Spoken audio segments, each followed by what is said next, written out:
Magandang araw sa inyo, Kabanong, at sa lahat ng mga sumusubaybay sa inyong channel. Ang pangalan ko po ay John Paul, pero sa palayaw na Popoy na lang ninyo ako tawagin. Ang kwentong ibabahagi ko sa inyo ay noong 80s pa nangyari. Hinding-hindi ko makakalimutan ang kwentong ito. Nasa pila ko noon sa kanto at nakaupo sa aking tricycle habang naghihintay ng pasahero. Hanggang sa mahagip ng paningin ko ang isang dalaga na pinagtitripan ng isang grupo. Kahit malayo sa akin, ay nakilala ko pa rin ang grupong yon na nananamantala sa isang babae. Grupo yon ni Gascon. Dahil sa hinaharas na nila ang babae, ay nagpasya na akong lumapit sa kanila. Hindi na tama ang kanilang ginagawa. May ilang tao namang nakatingin sa ginagawa nila pero takot ang mga itong mangialam. Bali-balita kasi sa lugar namin ang kalupitan ng grupong ito. Maraming takot sa kanila kaya pinili na lang ng mga taong manahimik at umiwas sa grupo nila para hindi masangkot sa gulo. Lumalakas din kasi ang mga loob nilang gawin ng bagay-bagay na hindi makatarungan dahil sa mga protektor di umano nilang mga opisyal sa aming lugar. Ang sabi-sabi kasi, bukod sa mga sindikato sila, ay may mga lahi pang aswang. Kaya hindi sila natatakot gumawa ng katarantaduhan sa bayan. Dahil bago lang ako sa lugar, hindi ko naman gaano kilala ang grupo nila. Pero alam ko na Gascon ang pangalan ng lalaking leader nila. Sinabi kasi yun ni nanay na kung sakaling makakasalubong ko raw ang grupo ni Gascon, ay umiwas na lang ako para malayo ako sa gulo. Galing po kasi ako sa Maynila noon, Kabanong, at doon na rin lumaki. Umuwi lang ako sa probinsya ng nanay ko para samahan na siya. Hiwalay na po kasi sila ng tatay ko pero may bago na pong pamilya ang nanay ko. Lasinggero at adik po si Itay. Labas-masok din sa kulungan kaya kinuha na ako ng nanay ko sa poder niya dahil natatakot siya. Ginugulo po kasi sila ng tatay ko. Bale, mag-iisang buwan pa lang ako sa lugar ng nanay ko noon. Kaya wala pa akong ganong alam, Kabanong. Naninimbang pa ako sa mga chismis na kumakalat. Ang tricycle na ginagamit ko sa pamamasada ay pagmamay-ari ng bagong kinakasama ni nanay. Ipinagamit po niya sa akin dahil mas gusto naman niyang magtrabaho sa bukid. Nagbibigay na lang ako ng kahit magkano sa kanya para sa boundary. Mabait naman po siya, Kabanong, kaya hindi na niya binigyan ng presyo ang boundary. Natuwa ako sa bagong asawa ng nanay ko dahil hindi siya kagaya ni Itay. Mabait talaga siya at masikaso, kaya nakapalagayan ko kagad ng loob. Noong nalaman niyang uuwi ako, ay ipinaayos niya ang kwarto na gagamitin ko. Dahil nga lumapit na ako kina Gaston, naramdaman na niya ang aking presensya. Mawalang galang na po, mga kaibigan. Parang hindi naman yata tama ang ginagawa niyo sa kanya. Tingnan niyo, tirik ang araw. Kitang-kita ko kung paano niyo bastusin yung babaeng yan eh. Nakita kong tumigil sila sa ginagawa sa dalaga at umalma sa akin. Kaya napaatras ako ng bahagya. Kita ko kasi sa mga mukha nila na parang naasar sila sa paglapit ko. Kaya doon na nagsalita si Gascon. Ang lakas naman ng loob mo para abalahin kami, bata. Hindi mo ba kami nakikilala? Kilala ko po kayo. Di ba kayo yung kinakatakutan sa lugar na ito?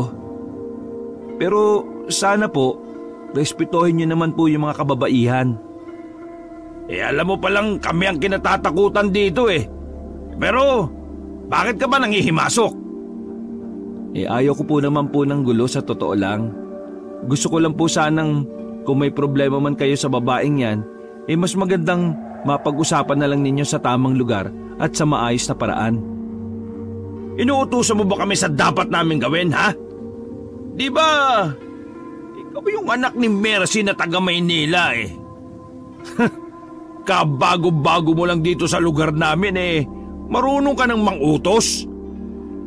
Alam mo, Totoy, baka hindi kita matansya eh, samain ka sa akin eh. Malis ka na nga dito. Ini-istorbo mo lang ginagawa ko eh. Hindi po. Ang ibig ko kasing sabihin eh... Hoy, Manila boy! Iba ang batas dito sa lugar namin at iba rin doon sa pinanggalingan mo. Kung doon, sila ang batas. Dito, ako ang batas. Hanggat nasa katinoan pa ako ha, mas mabuti bang umalis ka na? Pinapaalis na rin ako ng mga kasama niya.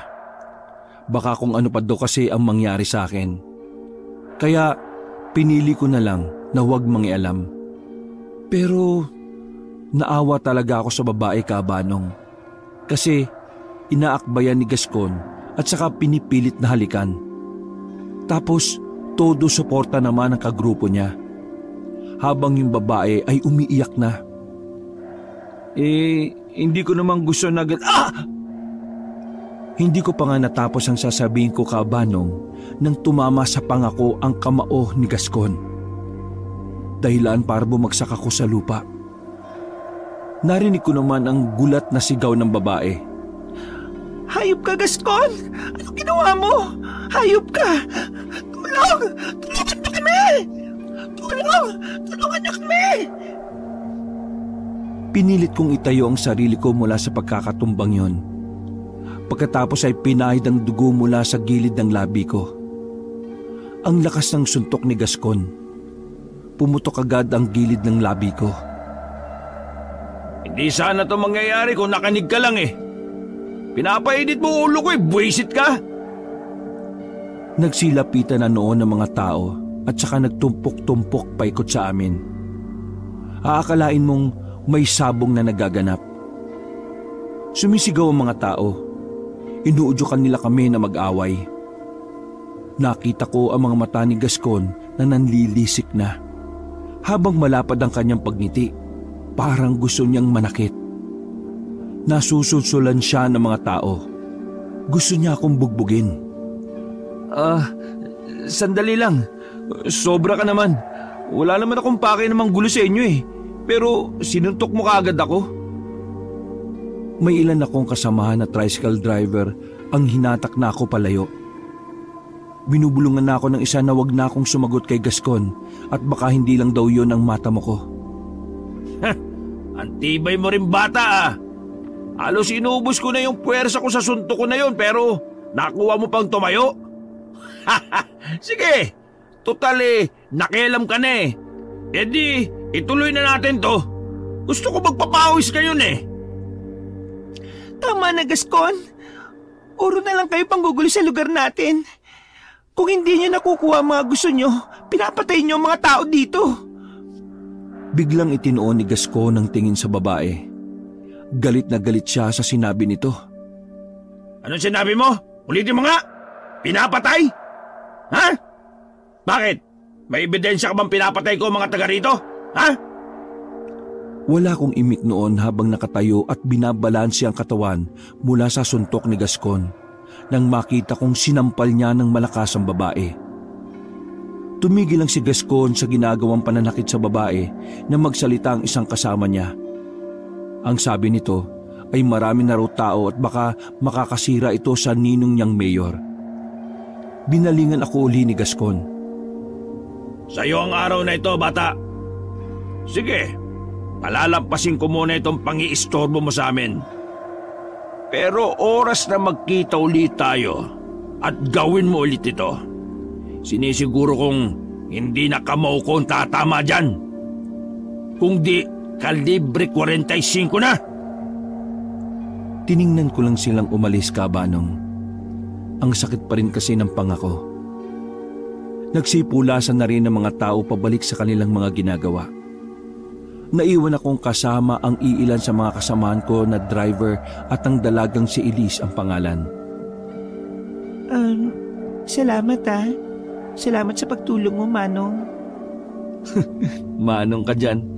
28 pa lang ako, no? Saka kung sakaling maglalakad ka Tsakin mo nga may kasama ka para hindi ka nababastos. Nakayukong nagpapaliwanag si Elise dahil parang nahihiya siya sa nangyari. Sinabi niyang bibili lang naman siya ng ulam nang harangin ni Gascon. Itinuro niya ang elementary school na malapit sa amin. Sinabi niyang doon siya nagtuturo. Teacher ka? Hindi ba halata sa suot ko? Ayan uniform namin tong suot ko. Sorry po, ma'am. Ikaw na nga yung tinulungan, ikaw pa yata yung galit eh. Tatalikod na sana ako noon sa kanya nang tawagin niya ako. Manong, sorry Wala po yun. Sige po ma'am, tuloy na ako. Sandali. Ito naman nagtampo ka agad. Naramdaman ko ang pagsunod niya sa akin. Hanggang sa nakabalik ako sa tricycle ko, ay nakasunod pa rin siya. Oh ma'am, bakit po? Ikaw naman hindi ka na mabiro. Patingin nga yung sugat mo. Dumudugo kasi Aray, dahan-dahan naman ma'am. Kung makahawa ka, akala mo ang kapal ng mukha ko na hindi nasasaktan. Ako na nga yung may malasakit sa iyo nagrereklamo ka pa. Teka, gamutin natin yan. Namamagana Kinuha niya ang panyo sa bulsa niya, saka dinampi-dampi niya sa gilid ng labi kung may sugat. Aray, ang sakit. Kanina ka pa Akala mo naman chok yung hawak mo kung idut-dut mo sa bibig ko Ano ang bibig ko, mukhang blackboard ba ito?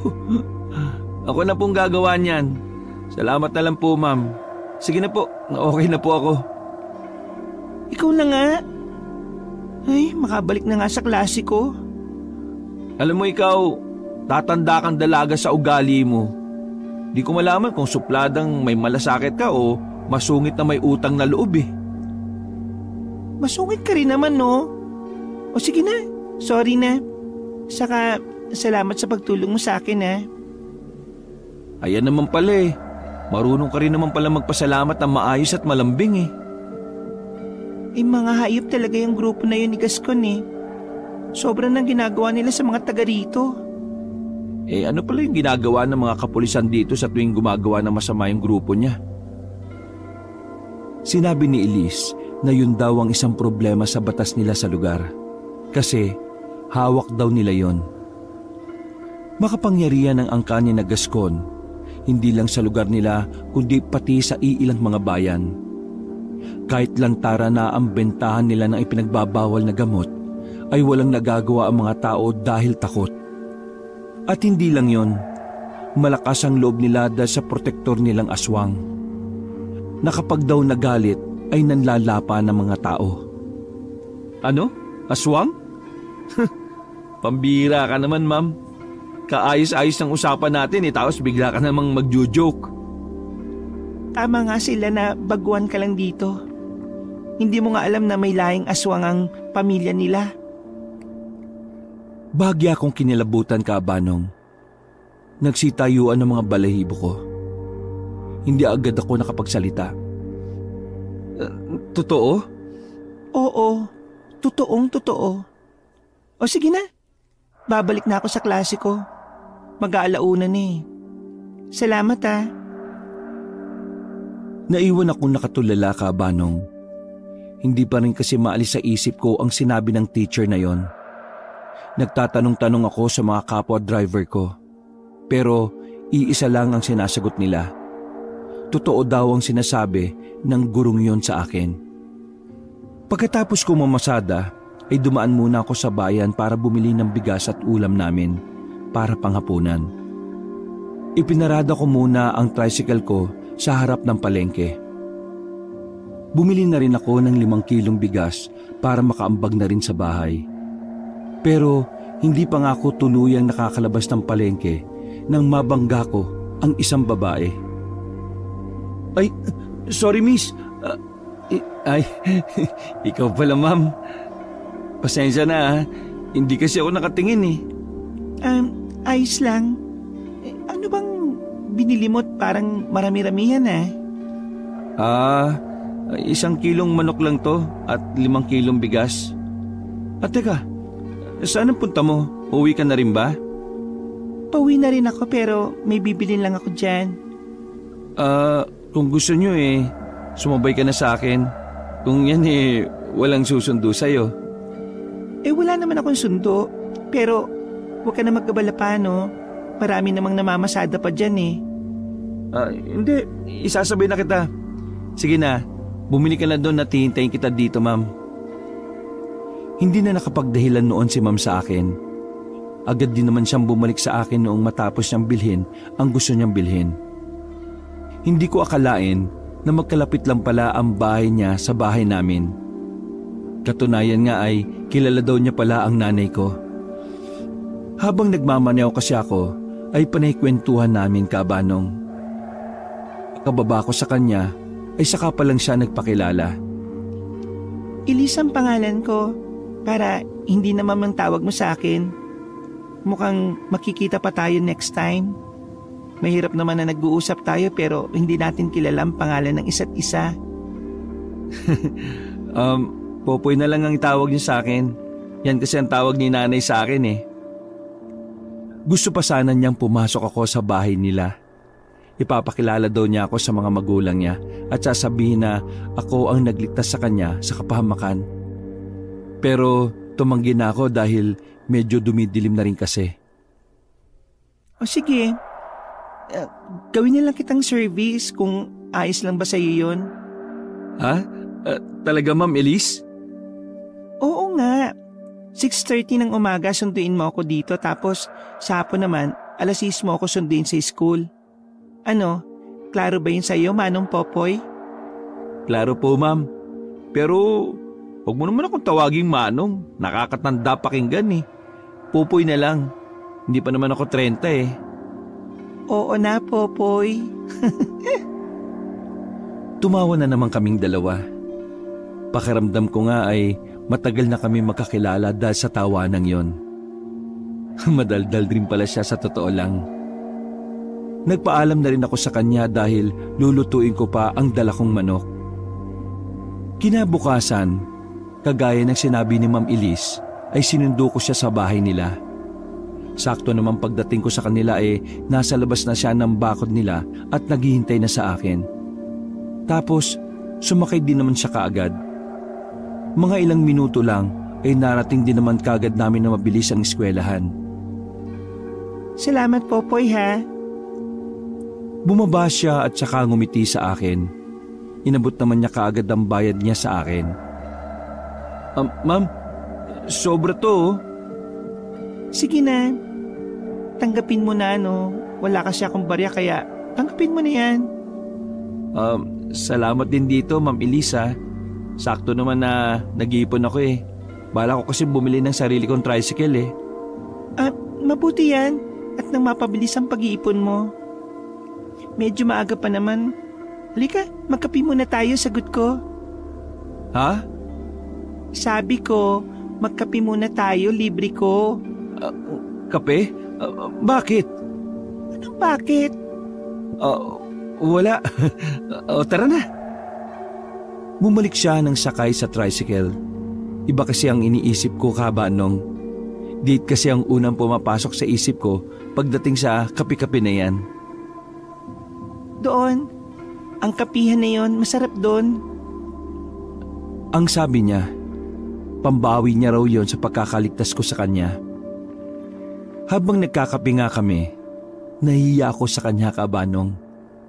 Hindi ko alam pero tanggal talaga yung angas ko kay Ma'am Elise. Palangiti siya at maganda siya doon tingnan. Namumula lang ako kasi panay tingin siya sa akin eh. Panaka-naka ako napapatitig sa kanya kaya di ko na malaya ng oras. Oh, kailangan mo na akong ihatid, Popoy. Baka maliit pa ako sa klase eh. Ngumiti naman siya at saka tumayo. Ubus na rin naman yung kape niya. Nilago ko naman yung kaunting natira sa tasa ko. Pagkatapos kong ihatid siya, ay nagdesisyon na muna akong bumalik sa bahay. Laging ganoon ang setup namin ni Ma'am Elise. Hindi na nga namin namamalayan na naging sobrang komportable na kami sa isa't isa. Minsan, kahit Sabado ay may pagkakataon na magkasama kami. Tuwing Linggo naman ay nagsisimba kaming dalawa. Minsan nga kaabahan ay gustong-gusto ko na siyang tanungin kung ano ba talaga kami. Kaso, sa tuwing kaharap ko siya ay umuurong ang aking dila. Nasa direksyon na ako noong pauwi sa amin nang sumakit ang pantog ko. Kaya tumigil muna ako sa walang kabahayan at saka doon pumwesto. Nang makatapos ay isang lalaki naman ang nakita ko na lumabas sa isang bakanting lote. Nakatinginan kaming dalawa. Tinanguan niya lang ako at saka dumiretso ng lakad paalis sa lugar. Ako naman ay bumalik na rin sa tricycle. Sino kaya yun? Kilala ko ba yun? Ano kaya yung ginagawa niya sa bakanting lote na yun? Baka may-ari. Bahala na nga siya. Pinandar ko na kaagad ang tricycle ko at saka lumarga na. Kinabukasan, pagkatapos kong ihatid si Ma'am Elise sa school, ay umuwi na muna ako. Nasa bandang bakanting lote na ako nang mapansin ko ang iilang mga tao na nakatumpok doon sa loob ng bakanting lote. Tapos may mga pulis din akong nakikita. Tumigil muna ako at saka nagtanong. Nagulat ako sa sagot sa akin ng ale. May isang bangkay daw ng lalaki na natagpuan sa loob ng bakanting lote. At warak daw ang tiyan nito at dibdib. Pinaghihinalaan din na nawawala ang mga laman loob nito. Narinig ko rin sa kanila na yung bangkay daw na yun na isang kawatan. Kaya ang sinasabi ng iilan ay baka pinatay at saka ibinenta ang mga laman loob nito.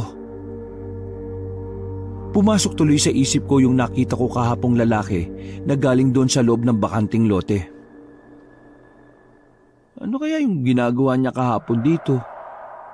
Posible kayang siya ang may gawa nito? Maya-maya ay dumating din si Kapitan. Kung sino man ang nakakita o nakapansin na may kahina-hinalang kilos na pumasok dito na hindi kilalang tao, magsalita lang sa ating mga kapulisan, ha? Hinintay ko lang na buhatin nila ang bangkay at mag-alisa ng mga tao. Nung makatsyempo ako, ay nilapitan ko si Kapitan. Kap?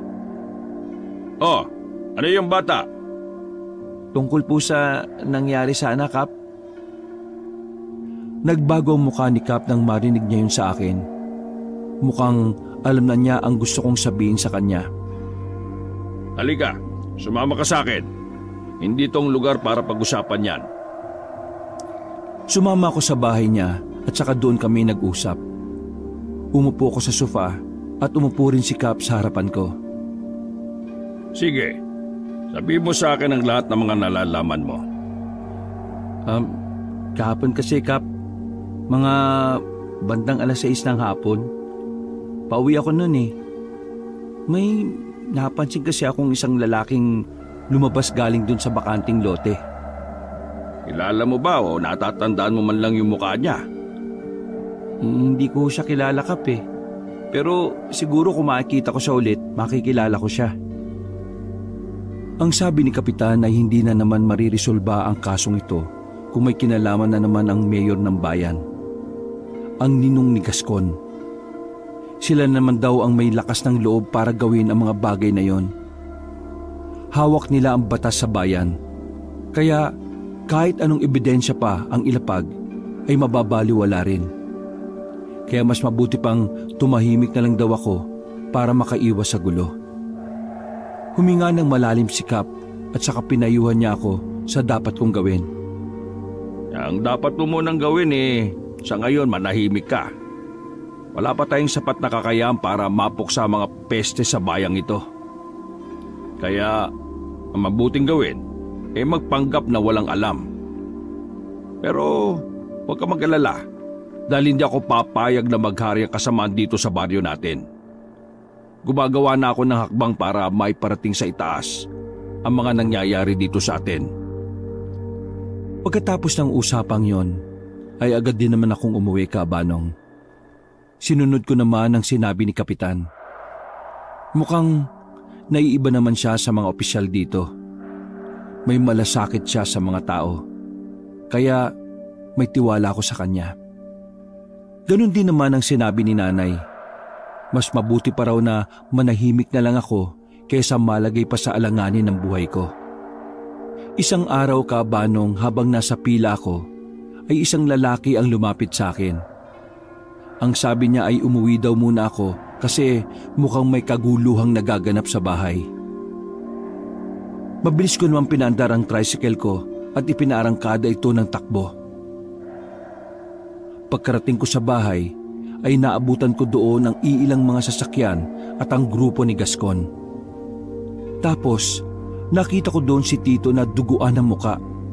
Si Nanay naman ay umiiyak. May ilang mga kapitbahay na rin namin noon ang nakatingin. Oh, nandito na pala ang anak mo, Aling Mercy. Ang matapang niyong anak. Ha? Ano po bang problema dito? Nagtataka naman akong nagtatanong sa kanila. Naguguluhan kasi ako kung bakit umiiyak si Nanay, tapos si Tito ay duguan ng muka. Ito kasing pamilya mo eh. Ayaw umalis sa lupa ko. Matagal ko na kasi silang inabisuan na umalis na dahil gagawin ko itong pasugalan. Pero tingnan mo, nagmamatigas pa. Kaya yan ang inabot ng tatay-tatayan mo. Baka pwede naman pong pag-usapan natin to.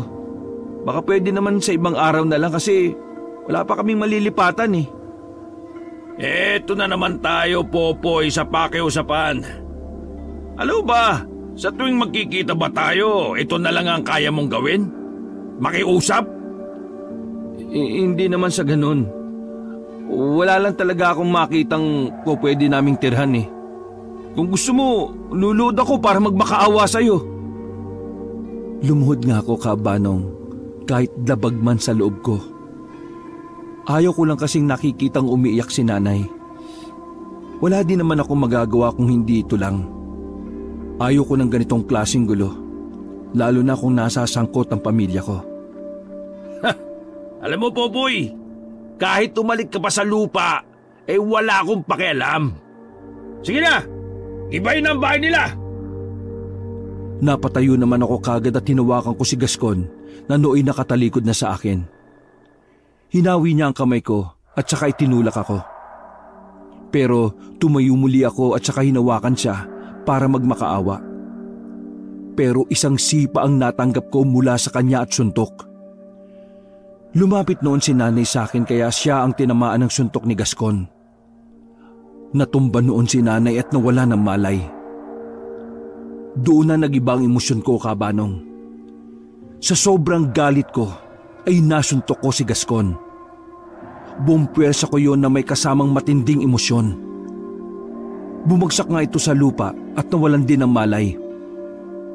Agad na bumunot ng baril ang mga kagrupo niya at itinutok yun sa akin. Pero napatingin din sila kaagad sa isang kotse na nagbusina. Marahang bumukas ang bintana nito sa likod at sumulyap ang isang lalaki na nasa tansya ko mahigit 50 ang edad.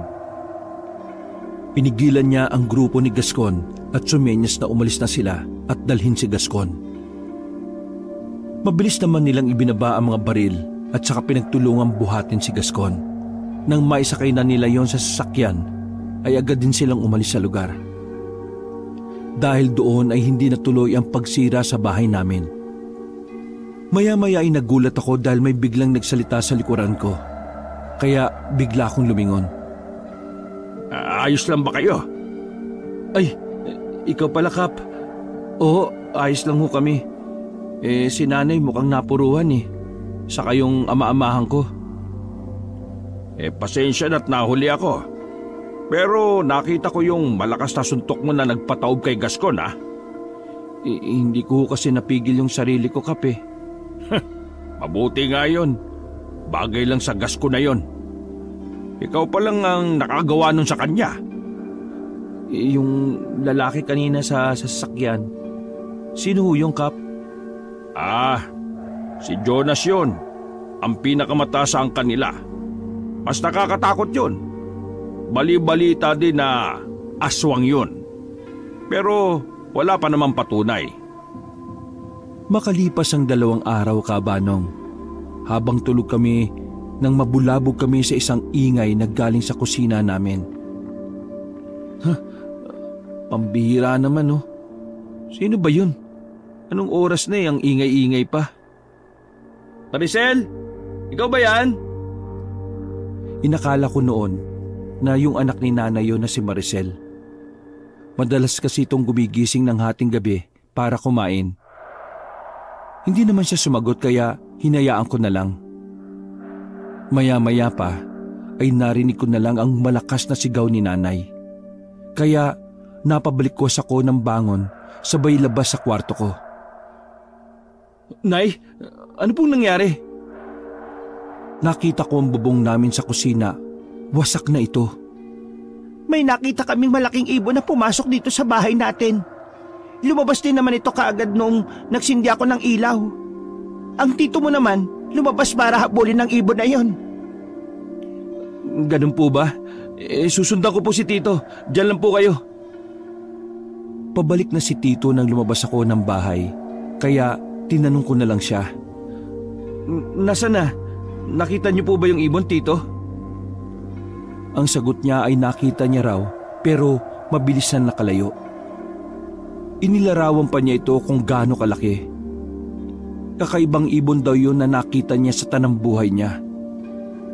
Bumalik kami sa loob at saka inayos ang nasirang bubong. Pagkatapos noon ay tinawag ako ni nanay. Nay, bakit po?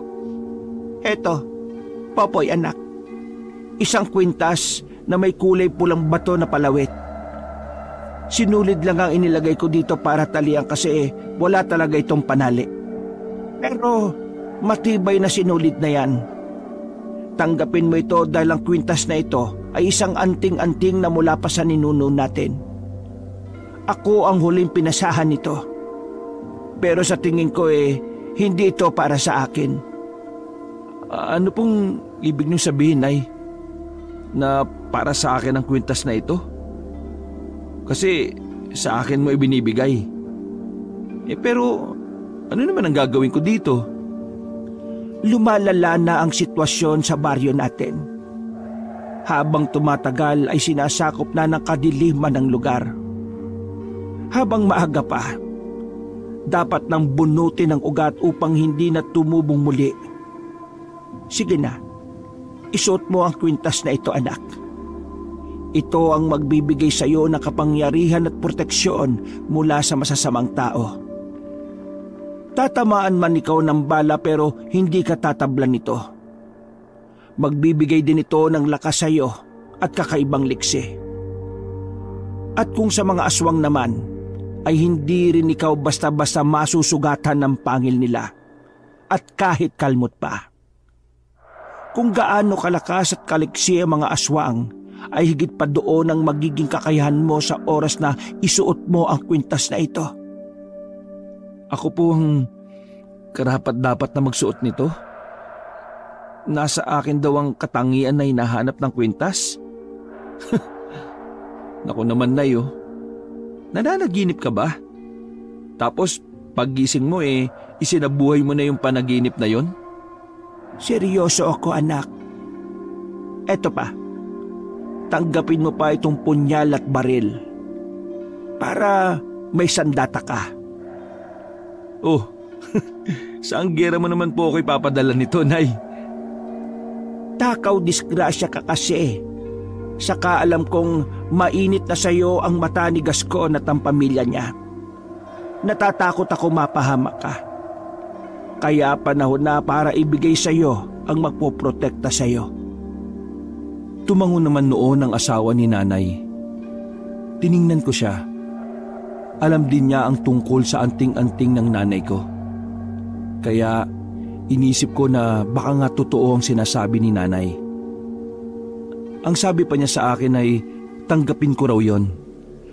Dahil ako daw ang magpapabago sa lugar namin na alipin na ng kadiliman ng batas. Dapat ko na raw itong wakasan. Tinanggap ko yung kabanong kahit hindi ko pa batid ang kasiguraduhan na kaya ko talagang gampanan ang gusto nila. Pero itinabi ko na muna yon sa ilalim ng unan ko. Wala pa akong balak na suotin yon dahil hindi pa ako handa. Kinabukasan ay ganun pa rin ang sistema ko. Dinaanan ko si Elise tapos mag-iikot-ikot para maganap ng pasahero sa paligid. Nang hapong yon, susunduin ko na sana si Elise nang makasalubong ko ang isang sasakyan. Napatigil ako dahil bigla siyang humarang sa daanan ko. Ba't teka? Loko tong mga to ah. Muntik na ako makabangga ah. Hinintay ko na magbukas ang kotse at hindi nga ako naghintay ng matagal. Dahil may bumaba mula roon. At nagulat naman ako nang makita kong sino yon. O bata, kumusta? Gascon? Oo, ako nga. Mukhang gulat na gulat ka. Hindi ka pa ba nasanay na makita ako? Binunot niya ang 45 sa bewang niya, saka kinasa. Nagsibabaan din ang iilang kasama niya. Anong gagawin niyo? Ayoko ng gulo ah. Hindi ako lalaban sa inyo. Huwag niyo na ituloy yung binabalak niyong yan. Sige mga kasama, kunin siya! Tinutukan ako ng baril sa ulo ng isa sa mga kasama niya, kaya hindi na ako nakapalag. Isinakay nila ako sa sasakyan at dinala sa isang lugar na mukhang bodega. Alam mo, hindi ko maisip kung gaano kalaking kasalanan ko eh. Kung bakit ito ginagawa sa akin. Ang pagdating mo sa bayan ko ay isa ng malaking kasalanan. Mula kasi nung dumating ka dito nakandal leche-leche na yung mga lakad ko eh. Binunot niya ang sigarilyo sa bulsa at saka sinindihan naman yon ng kasama niya. Pero bakit ako sinisisi mo? Isa lang akong baguhan dito. Yan nga ang problema eh. Kabago-bago mo pa lang, malaking gulo na ang ginagawa mo sa akin. Itinali nila ang kamay ko habang nakataas ito. Tapos ang dalawang pako naman ay nakatali din, magkabilaan. Isang suntok noon sa tiyan ang ginawa sa akin ni Gascon, dahilan para halos lumuha ang mga mata ko sa sakit. Aray! Walang niya ka! Ano bang gusto niyo sa akin? Halos namilipit ako sa sakit na naramdaman. Hinitik niya ang hawak na sigarilyo at saka ibinugas sa mukha ko. Kasalanan to ng nanay mo eh. Kung hindi ka niya sana pinauwi dito, hindi sana mangyayari sa iyo to. Isang suntok pa noon ang ibinigay niya sa akin at tumama sa aking pisngi. Hanggang sa hindi na niya ako tinantanan ng suntok sa iba't ibang parte ng katawan ko. Wala akong magawa kundi ang tanggapin ng mga suntok na yon na tumatama sa akin. Naramdaman ko na tumulo ang dugo sa ilong ko. Nalasahan ko kasi ito nang makarating yon sa bibig ko. Halos mawalan na ako ng malay, kabanong. Nakalambitin na rin ako dahil wala nang lakas sa mga paa ko para itayo ang katawang kong duguan. Ano? Kaya mo ba? Mukhang suko ka na. Hinawakan niya ang buko at saka inangat ang ulo ko. Hinawakan naman ako ng mga kasama niya para makatayo ko na maayos. Ngayon, nagsisisi ka na ba na dumating ka sa lugar na ito? Narinig ko pa na nagsitawanan ng mga kasamahan niya. Hawakan niyo siya maigi! Kahit hindi ko na gaanong makita dahil sa pamamaga ng mata ko, alam kong bumuelo siya para suntukin ulit ako. At maya-maya pa ay inundayan niya ako ng suntok sa muka na siyang ikinahilo ng ulo ko. Pakiramdam ko mawawalan na ako ng malay. Sige, ilabas niyo na yan at itapon sa ilog. Mukhang hindi na mabubuhay yan. Bumagsak ako sa sahig nang tanggalin nila ang mga tali ko sa kamay. Naramdaman ko na lang ang pagkarga nila ng katawan ko sa sasakyan. Narinig ko pa ang mga usapan nila. Bukas daw, isang bangkay na raw akong matatagpuan sa ilog na palutang-lutang. Nagsisitawanan pa sila. Mga ilang minuto pa ay tumigil na sila. Mukhang nasa ilog na kami. Hinilan nila ako palabas ng kotse at saka inihulog sa ilog. Gabi na naman daw kaya tsak silang wala na makakakita sa katawan ko. Pinigil ko ang paghinga ko upang hindi ako malunod. Nung maramdaman ko ang tunog ng sasakyan na paalis na, ay agad akong umahon. Sinikap kong makarating sa Pampang. Dahil medyo malapit lang naman, ay napagtagumpayan ko yon. Bahagya akong humiga para makapagpahinga. Maapde ang mga sugat kong natamo mula kay Gascon. Masakit din ang katawan ko. Nagkamali kayo at binuhay niyo pa ako. Mariin kong sabi at saka tumayo. Marahang kong binaybay ang daan pa uwi sa amin. Kahit pasuray-suray ay pinilit kong makauwi. Hindi ako pwedeng mamatay ng ganun-ganun na lang. Sila ang nag-umpisa ng gulong ito. Kaya tatapusin ko ito. Ilang minuto rin bago ko narating ang bakuran namin. Nandoon na ang tricycle ko sa loob ng bakod. Sigurado ko, natagpuan nila yon sa kalsada at dinala sa bahay. Maliwanag ang loob ng bahay, kaya alam kong hindi lang sila nanay ang tao doon. Pagkabukas ko ng pinto, ay sumalubong kagad sa akin ang mukha nilang nag-aalala. Popoy! Popoy! Salubong sa akin ni Elise. Nandun din si Kapitan Saddam, pati ang iilang kakilala namin. Nung malaman kong nasa ligtas na akong mga kamay, ay hinayaan ko nang bumagsak ang katawang kong kanina pa nanghihina. Hindi ko na agad alam ang sumunod na nangyari. Basta pagkatapos kong bumagsak, ay nawala na kagad ako ng malay. Kinabukasan, nagising na ako. Ikinuwento ko sa kanila ang buong nangyari sa akin. Yun din ang isang nag-udyok sa akin upang tanggapin ang anting-anting. Gusto ko na ring wakasan ang mga ginagawang hindi maganda ng grupo ni Gascon. Mga hayop talaga sila. Mga halangang mga kaluluwa. Hayaan mo, Popoy. Babalik at babalik din sa kanila ang mga ginawa nila sa iyo at sa bayang ito. Ako magpaparana sa kanila nun, Kapitan. Sila ang pumilit sa akin na gumawa ng karahasan sa kanila. Pwes, ipaparanas ko yun. Hindi ko nun namalayan na tumutulo na pala ang mga luha ko sa galit, Kabanong. Kung ano man ang binabalak mo, sige, suportado kita. Salamat po, Kapitan. Sinisiguro ko sa inyong magwawakas na ang katarantaduhan nila ngayong gabi. Magiging malaya na ang bayan natin sa batas na meron sila. Pinapangako ko yun sa inyo. Hindi na ako mapakalin nung araw na yon.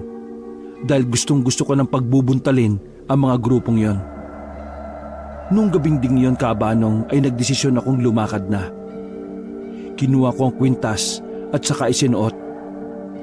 Unang suot ko pa lang noon ay nakaramdam na kagad ako ng kakaibang lakas. Bago ko tuluyang umalis, ay nag-usap kami ni Kapitan. Huwag kang mag-alala, Popoy. Naiparating ko na kay Gob ang lahat ng ito. Darating sila anumang oras, kaya mag-iingat ka. Malaking bagay ang tulong nyo, Kap. Huwag kayong mag-alala. Hindi ko kayo bibiguin. Sige na, Popoy. Tumakad ka na. Mag-iingat ka. Sumakay ako sa tricycle ko at saka umalis. Naroon ang kaba at takot sa dibdib ko. Pero kailangan ko yung gawin para sa kalayaan ng bayan namin. Bago ko umalis ay dinaanan ko muna si Elise at saka nagpaalam. Mabutit na abutan ko siya sa labas ng kanilang bakod galing sa school. Elise, may sasabihin sana ako sa'yo. Oh, Popoy, kumusta ka? Bakit nandito ka? Magaling na ba yung pasa at sugat mo? Oo, maayos na ako. Gusto ko lang sanang magpaalam eh. Baka hindi na muna kita mahatid sundo. Bakit? Uuwi ka na ba ng Maynila? Biglaan naman yan, Poy. Hindi, Elise. May lakad lang akong gagawin at sana pagkatapos nito ay makita pa kita. Bakit naman hindi? Ano pang ibig mong sabihin, Poy? Wawakasan ko na yung kaguluhan sa lugar na ito. Hahanapin ko sila at isa-isang uubusin. Mag-isip ka nga, Poy. Wala kang laban sa kanila. Armado sila at marami. Tapos, yung nag-handle sa kanila, pinaniniwala ang aswang pa. Anong laban mo doon? Itinaas ko ang damit ko upang ipakita sa kanya ang dala kong baril at punyal. Ito ang panlabang ko at itong kwintas. Sila ang magiging kakampi ko ngayong gabi. Kaya huwag kang mag-alala. Sigurado ka ba dyan sa binabalak mo? Elise, sa maikling araw na nakasama kita, naging magaan ang pakiramdam ko sa oras na kausap kita. Salamat sa pag-aalala mo. Binitiwan ko siya at saka tumalikod na. Hakbang na sana ako palayo pero tinawag niya ang pangalan ko. Poy? Nang lingunin ko siya, ay sinunggaban niya ng halik ang labi ko. Matatamis na halik ang tumagal ng ilang segundo. Mainit na yakap din ang pinakawalan niya sa akin. Nanatili akong tulalang bahagya sa ginawa niya. Ipangako mo sa akin na babalik ka. Maghihintay ako. Mangako ka, Poy. Tumango ko sa kanya at saka hinawakan ng palad niya. Tapos, idinampi ko yon sa labi ko. Sige na, aalis na ako. Sige, mag-iingat ka. Unti-unti kong binitiwan ng mga kamay niya. Hanggang sa mabitiwan ko na yon. Sumakay ako ng tricycle ko at saka lumarga na. Dala ang punyal at baril na binigay ni nanay ay tinungo ko ang lungga ng angkan nila. Sa tulong ni Kapitan Saddam ay mabilis kong nahanap ang pinakakuta nila. Doon mismo sa kuta ng leader nilang si Janos. Alam kong may kakaiba sa lalaking yon. Unang tingin ko pa lang sa kanya ay alam kong hindi siya ordinaryong tao lang. Kaya kailangan ko siyang unahin sapagkat siya ang ugat. Kung mapatay ko siya, wala nang dahilan para magpatuloy pa si Gascon sa mga katarantaduhan niya. May kalayuan sa bayan ang kutang napuntahan ko. May malawak na bakuran at malaking bahay. May mga nakabantay din sa labas na mga armado. Umiilaw ang anting-anting na suot ko. May aswang daw sa paligid ang ibig sabihin ng pag-ilaw nito. Mabilis kong tinalo ng mataas na bakod. Sobrang gaan ng pakiramdam ko. Bababa na sana ako nang makita ako ng isang bantay. Agad na pumula ang mata niya at sinugod ako. Aswang ka palang pastilang ka, ha? Hetong sa'yo! Sinuntok ko siya at saka binalibag sa sahig. Agad namang siyang nawalan ng malay. Dahil sa nangyaring yon ay umalingaw-ngaw ang tunog ng baril. Saka ko lang napansin na may bumabaril na pala sa akin. Pero nagulat siya nang makitang hindi ako tinatabla ng bala. Osi, hindi sa akin uubra yan. Agad ko itong sinugod at saka sinaksak ng punyal. Kaagad itong namatay. Dumami na noon ang bumabaril sa akin pero tinatanggap ko lang yon. Nung mabusan sila ng bala ay isa-isa ko silang sinugod at pinagbababalibag. Napasok ko naman agad ang malaking bahay at doon ko naabutan si Jonas sa loob na nakaupo sa upuan at may hawak na alak. Natalo mo mga alagad ko at nagawa mo makapasok sa mansyon ko. Tumayo siya at saka kumuha ng baso. Isinalin niya ang alak doon at saka lumapit sa akin. Ibinigay niya ang basong may lamang alak sa akin.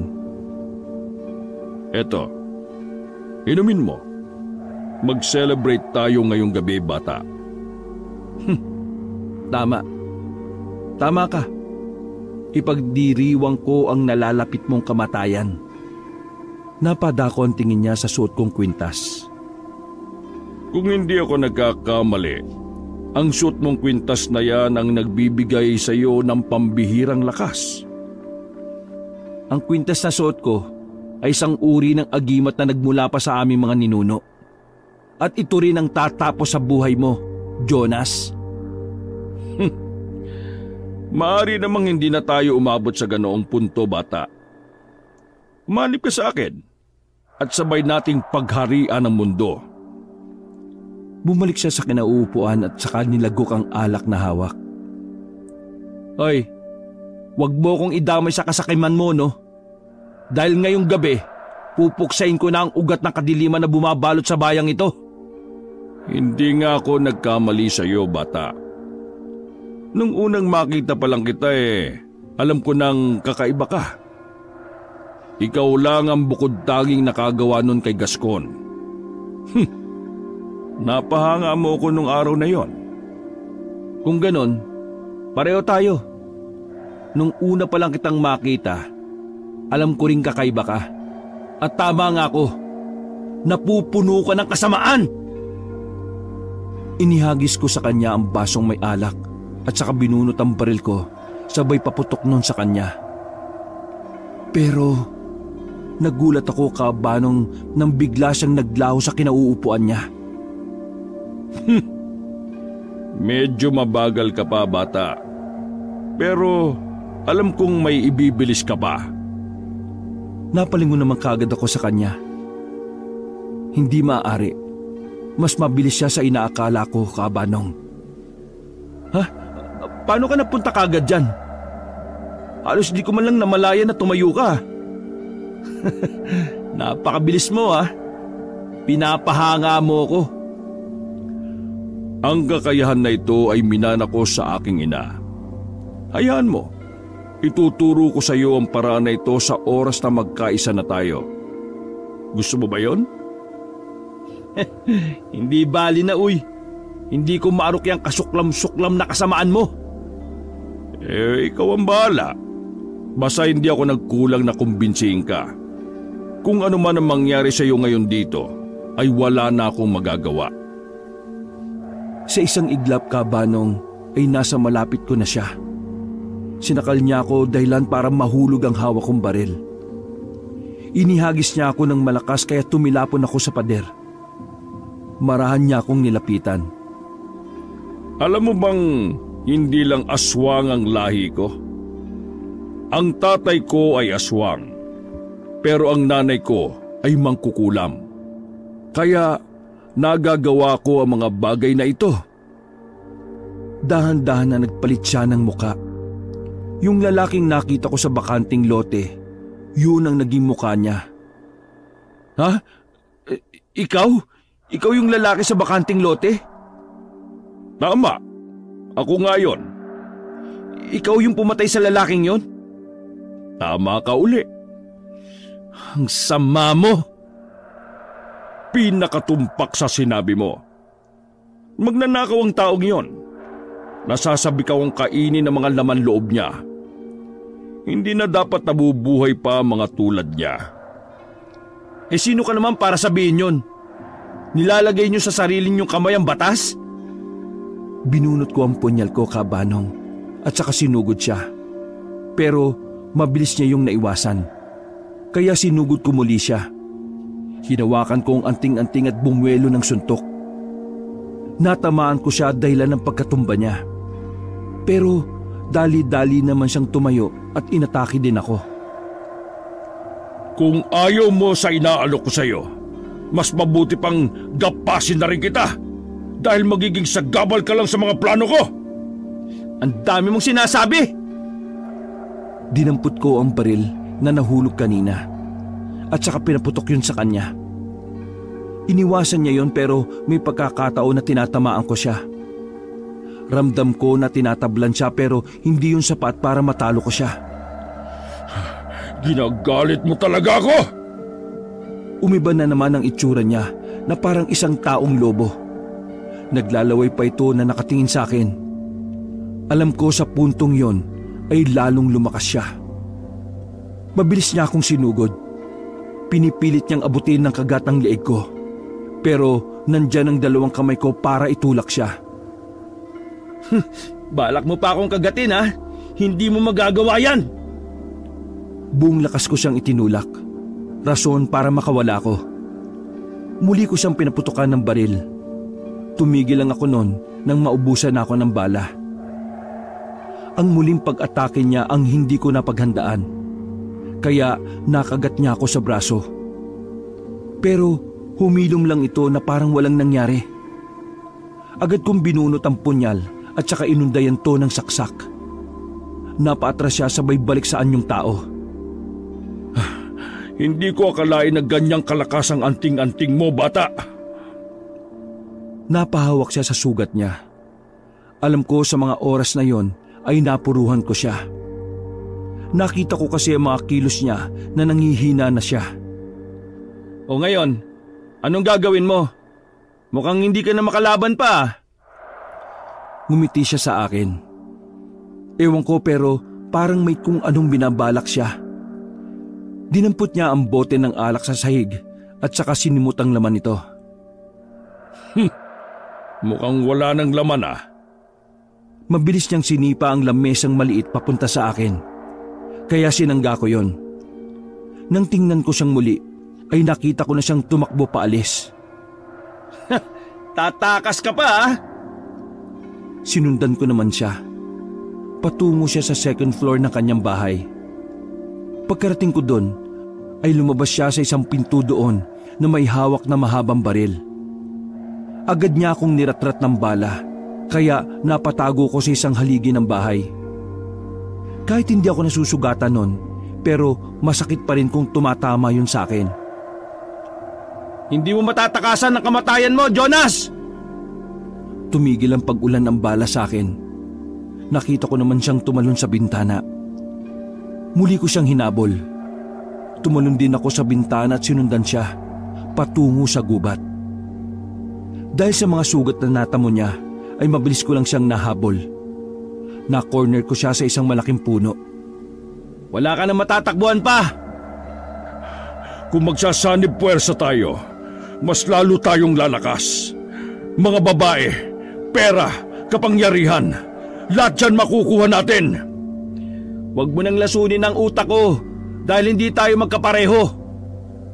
Lumapit ako sa kanya ng marahan at saka ko siya kinwelyuhan. Sige, kahit anong gusto mo ibibigay ko. Hayaan mo lang ako mabuhay. Kani-kanina lang nagyayabang ka pa pero ngayon nagmamakaawa ka na. Itinaas ko ang punyal at handa ng ibaon yun sa leeg niya. Wag! Wag! Tuluyang kong itinarak ang punyal sa leeg nito, Kabanong. Hanggang sa mangisay siya at tuluyang nalagutan ng hininga. Napahingang malalim ako dahil tapos na ang unang misyon ko. Napakadali naman itong matalo. Ngayon, ikaw naman ang isusunod ko, Gascon. Bumalik din ako kagad sa tricycle ko. Tapos, tumungo naman ako kagad sa next target ko. Bago ko pinandar ang tricycle ko, ay tiningnan ko ang oras sa suot kong relo. Aba, maghahating gabi na rin pala. Ayos lang din. Binaybay ko ang daan papunta sa bayan. Agad kong tinungo ang lugar na sinabi ni Kapitan Saddam sa akin. Madalas daw yun ang tambayan ng grupo ni Gascon. Hindi naman ako nabigo dahil mukhang tama si Kapitan Saddam. Sa labas pa lang ako ng lugar ay nakita ko na ang mga tao ni Gascon. May nagiinuman sa labas na 3 kalalakihan. Siguro sila yung bantay. Isang malaking junk shop na yero ang bakod. Maliwanag sa loob kaya alam kong nandun si Gascon. Naririnig ko pa kasi ang mga tawanan nila mula sa loob. Mukhang nagkakasiyahan pa sila. Nang tumigil ako sa harap ng gate, ay parang naiputan ng ibon ng 3 lalaki at parang naging bato silang hindi makagalaw nang makita ako. Hindi nila yata akalain na buhay pa ako sa kabila ng ginawa nila sa akin. Nanlaki ang mga mata nila at tila nawala ang kanilang pagkalasing. Nauutal pa silang binibigkas ang pangalan ko. Pero bago pa man sila makagawa ng ingay, ay pinagsusuntok ko na sila. Nawalan sila ng malay. Dumiretso naman ako kagad ng pasok sa loob. Hindi pa man ako tuluyan nakakalapit sa mismong bahay, ay nakita ko na sa malaking bintana na mayroong kasiyahan sa loob. May mga nagiinuman at ang pulutan ay ang mga kalapating mababa ang lipad. Pasimple akong pumasok sa loob. At nung mapansin nila ako, ay tumahimik silang lahat. Kahit mga bangag sila sa paghitit ng mga ipinagbabawal na gamot na naroon sa lamesa, ay halos lumuwa ang mga mata nila sa gulat nang makita ako. Ha? Ikaw? Pero paano nangyari yun? Malas mo, Gascon, dahil binuhay mo pa ako. Hindi ba't itinapon ka na ng mga bata ko sa ilog? Paano nabuhay ka pa? Yun ang malaking pagkakamali nyo. Ang inakala nyong patay na ako. Hindi bale. Ang lakas naman ng loob mong sumugod ng mag-isa dito. May kasama ako. Eto oh. Binunot ko ang punyal at saka ipinakita sa kanila. Tumayo noon si Gascon at saka nagsitawanan sila. Anong laban ng maliit mong patalim na yan sa haba ng baril ko? Hindi ka magdidikta noon, Gascon. Binigyan ka na nga ng isang pagkakataon para mabuhay. Sasayangin mo pa. Ngayong gabi, ikaw ang masasawi sa ating dalawa, Gascon. Kasama yung mga alipores mo. Ha! Ang tapang mo, bata ah. Sige, kayo nang bahala dito. Patayin nyo na yan. Sumenya siya sa mga tauhan niya. Siya naman ay umalis dala mga babaeng tila mga linta ako makakapit. Nang akmang bubunot ng baril ang isa sa kanila, ay binato ko kagad ang punyal at tinamaan siya sa kamay. Kaya imbis na mabunot niya ang baril, ay napasigaw na lang siya. Mabilis ko namang sinugod ang iba. Pinagsususunto ko sila isa-isa na mabilis ko naman napatulog. Pagkatapos ay nilapitan ko ang lalaking binato ko ng punyal. Binunot ko ang punyal sa kamay niya. Tangka ko na siyang sasaksakin nang bigla siyang tumakbo papasok sa isang silid habang tinatawag si Gascon. Doon ko nalaman na sa kwartong yon nagtatago ang mayabang na lalaking yon. Sinundan ko siya at diretso rin akong pumasok sa silid. Bago pa makapagsalita ang lalaki ay pinilipit ko na ang kanyang leeg. Kagad siyang bumagsak sa sahig ng bitiwan ko. Naabutan ko namang nakapatong pa ang isang babae sa ibabaw ni Gascon. Samantala, ang iba naman ay minamasahe siya. Gulat na gulat si Gascon nang makita ko, lalo na sa ginawa ko sa tauhan niya. Nagsigawan naman ang mga babae saka nagsitakbo palabas ng silid. O paano? Ikaw naman ang susunod ko. Anong ginawa mo sa mga tauhan ko?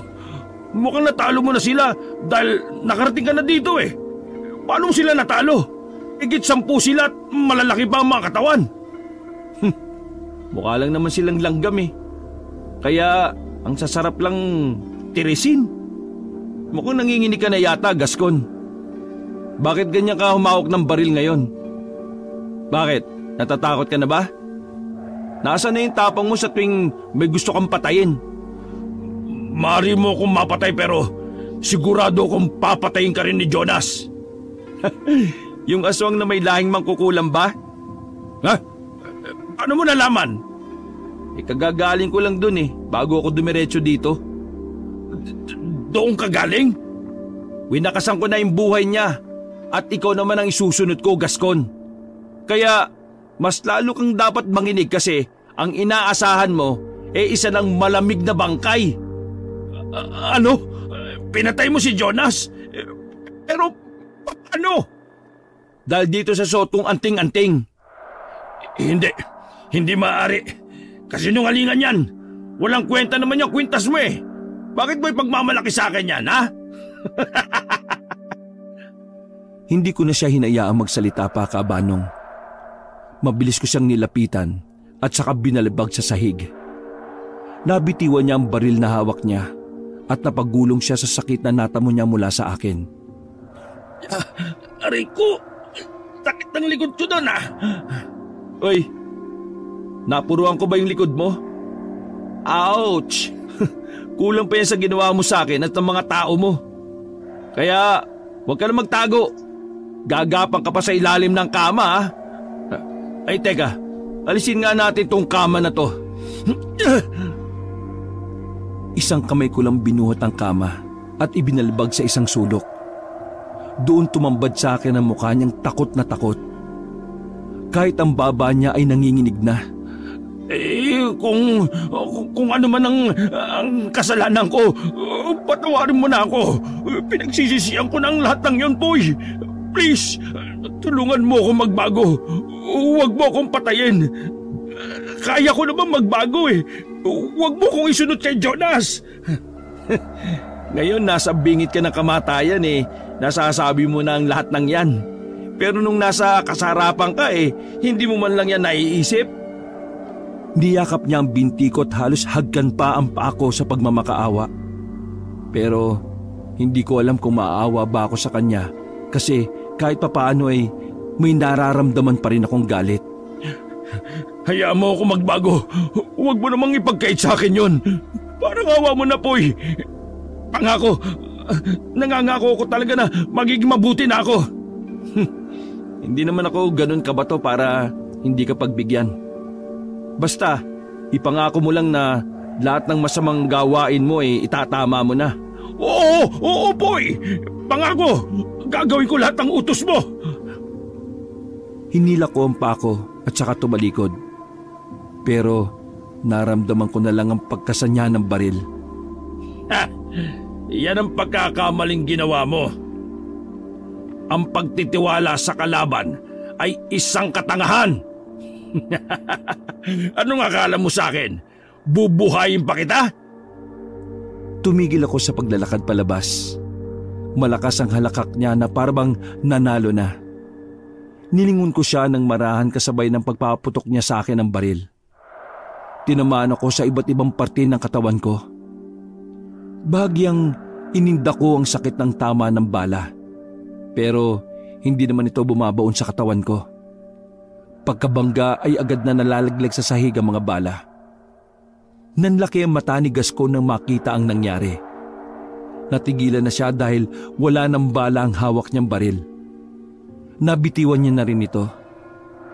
Napanganga na lang siya nung mapagtanto niya na hindi ako tinatablan ng bala. Bong akala mo maisan mo ako? Pues nagkakamali ka. Oh, ba't ka napatigil? May problema ba? Wala ng bala? Mamulot ka tapos ilagay mo uli sa baril mo. Tapos iputok mo uli.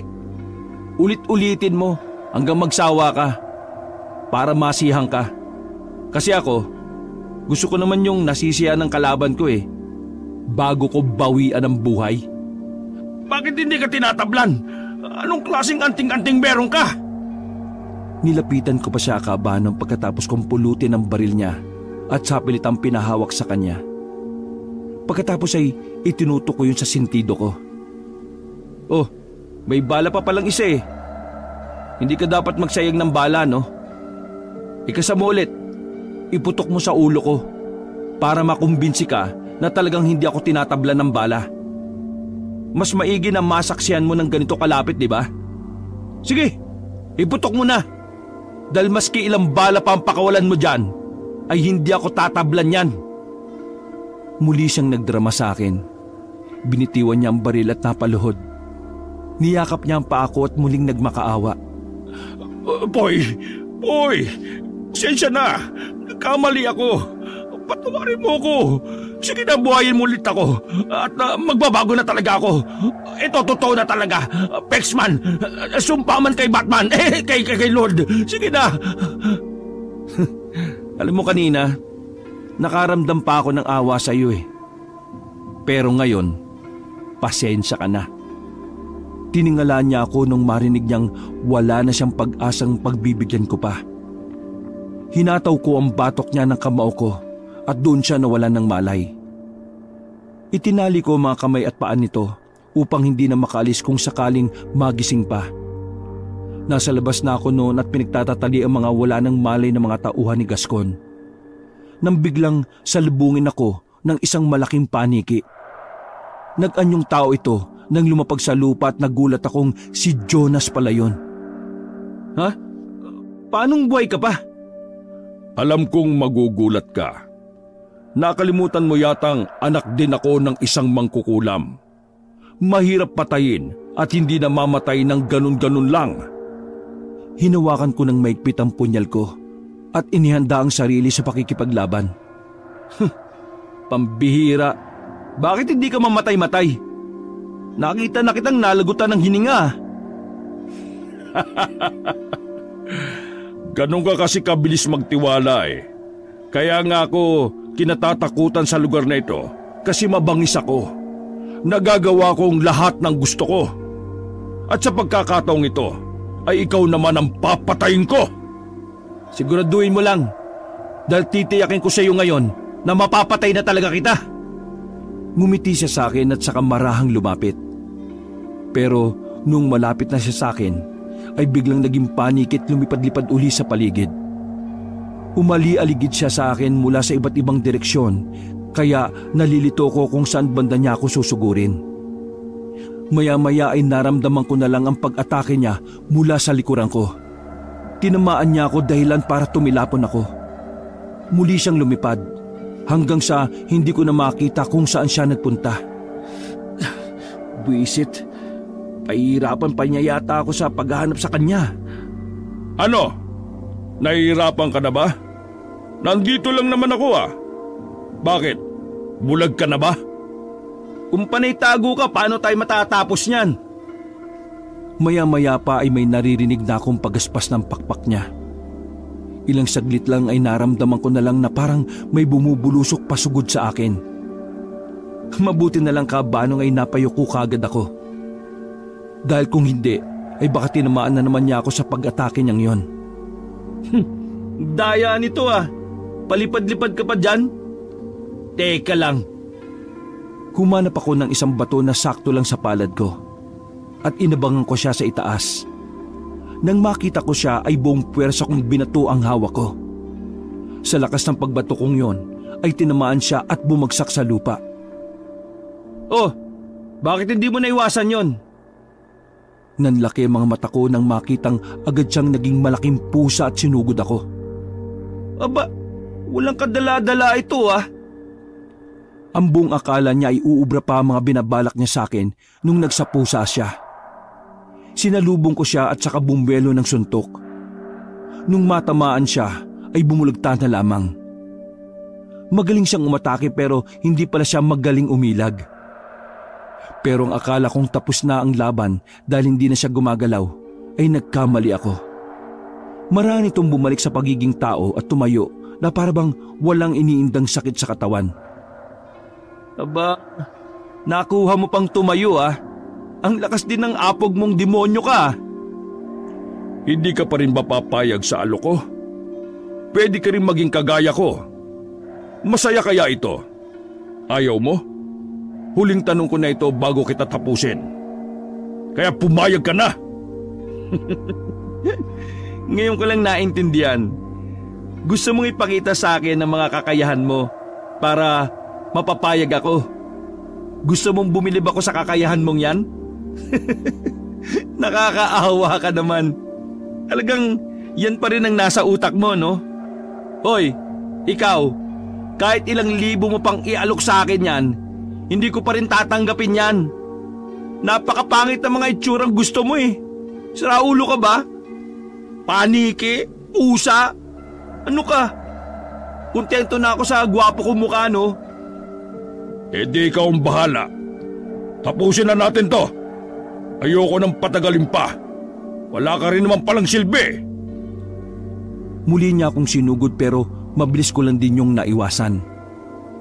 Nangihina na siya kaya hindi na sa akin uubra ang mga pag-atake niya. Oh, mukhang nalasing ka na yata ah. Hindi ka na makatama eh. Kung ako sa'yo, sasalakay na lang ako. Napakadaldal mo! Hinubad ko ang kwintas kong suot at saka ako mabilis na lumapit sa kanya. Hindi na niya yun naiwasan dahil nauubusan na siya ng lakas. Para na siyang lasing na pasuray-suray kong lumakad. Hinawakan ko ang batok niya at saka hinataw ko gamit ang kamao kong may hawak ng anting-anting. Napasigaw siya sa kakaibang sakit. daan-daang hinigop ng anting-anting ang kanyang lakas. Hanggang sa maging butot balat na ang itsura niya. At dahil doon ay tuluyan na siyang namatay. Siguro naman hindi ka na mabubuhay ano? Ibinalik ko ang kwintas sa leeg ko at saka napahiga. Nakaramdam kasi ako ng pagod. Maya-maya ay nakarinig ako ng mga ingay. Mga taong nagsisisugod papasok sa kinaroroonan ko. Narinig ko rin ang boses ni Kap. Sa wakas, dumating ka rin, Kap. Nagsipasukan ng mga tanod at doon ko rin nakita si Kapitan Saddam. Boy, ayos ka lang? Mabuti naman po. Eto, ayos lang. Pinatulog ko lang yung mga yan pero yung isa pinatay ko na. Aswang naman yun Yung mukhang kalansay na. Yun si Jonas. Alam naming lahat dito na aswang sila. Isa itong lihim na itinago ng baryo natin para hindi tayo pagilagan ng mga katabing lugar. Pero ngayon, tapos na rin ang lahat. At dahil yun sa'yo. Inagapan kong pumunta dito dahil hindi pwedeng malaman ng mga tao nangyari. Hindi to pwedeng kumalat. Mahirap na. Hindi tayo magkakaroon ng kapayapaan.